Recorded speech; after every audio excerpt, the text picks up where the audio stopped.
baba Kamiliyoni ate nsaba tekawo emirembe era nga nsaba tusonyiwo. Omu ku bataano ba Alien Skin muyite munnange ate Ibra Kabadia actually yavaayo bubi nnyo munnange n'avuma actually saagala kikozesa nnyo oba n'atabukira munnange ate Dr. Jose Chameleone. Kyaddaaki nno avuddeyoko mu katambi wali nga amwetondera munnange esayidi eno byengenda okubeera nga nkulagako mu maaso awo. Dr. Jose Chameleone naye mulina munnange nkubuulire nga bwe bibadde bitambula wali ku mazaalibwa ga Joey Landa Kosate ne Palaso naye abaddeyo. Byengenda okubeera nga nkutuusaako mu maaso awo kakasa nti osubscribinga Kosate n'okulayikinga vidiyo. Bampita Jaminati sinzira ku Jaminati Yugi inno nno kansuku munnange ate nkutegeeze nti Ibra Kabadia avuddeyo ne yeetondera munnange ate Dr. Jose Chameleone. Mwana mulenzi ono yavaayo nnyo wali munnange actually zaali rawundi nga 2 inno bwageetinga nnyo munnange ate vairo ku mikutu egy'enjawulo nti bannange byali bingi nnyo munnange. Ibra Kabadia no y'omu ku bataano ba Alien Skin batoopu security be esayidi eyo.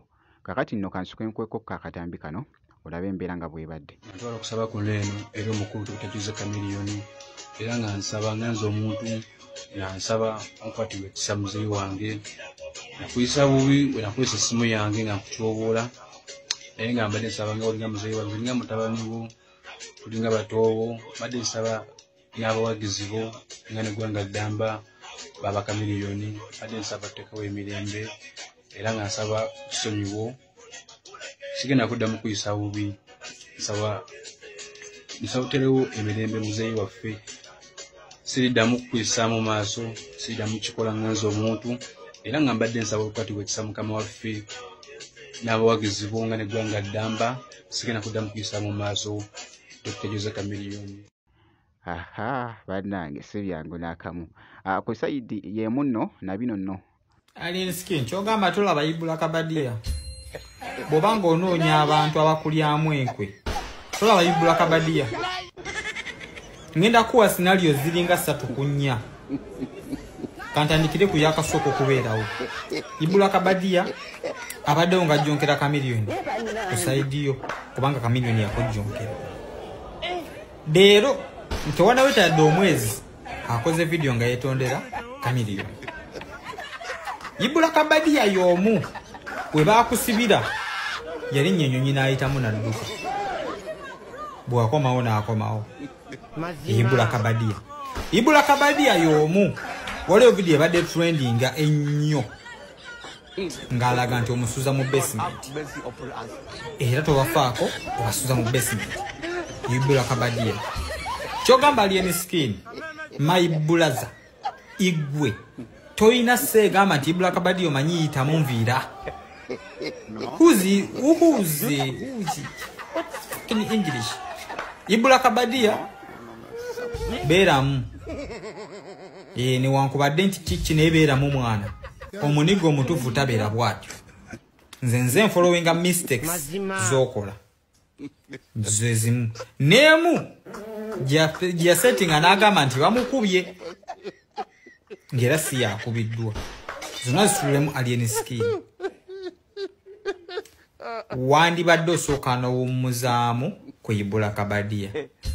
Katulina okunoonya abantu ki abali enkwe mu fangoni bwe tuba nga twagala okuzaawo fangoni ey'emirembe. Byebyo nno munnange ate bikyagenda mu maaso ate esayidi awo ku muyimbi Alien Skin makati awo ne Ibra Kabadia. Kankwongereyo ku wali Palaso ne Dr. Jose Chameleone babaddeko ku kabaga ka Joey Landa nga boogezako okulaba Chameleone ye yasoose munnange ate okuyimbamu ku wali.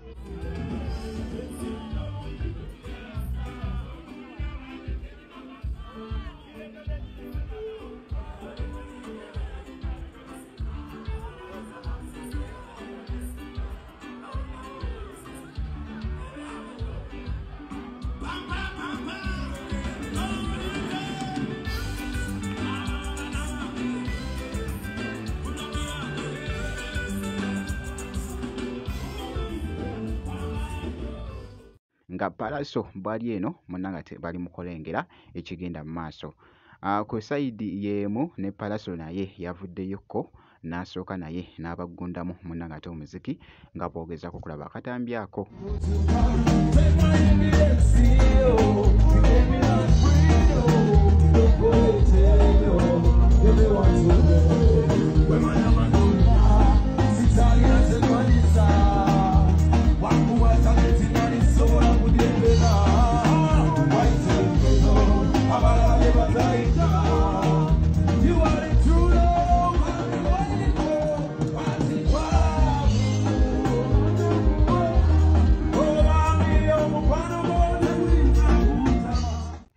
Bityo nno munnanga ate weebyatambudde ku kabaga aka Joe Landa esayidi eyo bwenti munnanga ate bwenkoze kakasa nti osubscribinga ebisigadde byonna munnanga ate obitrekere.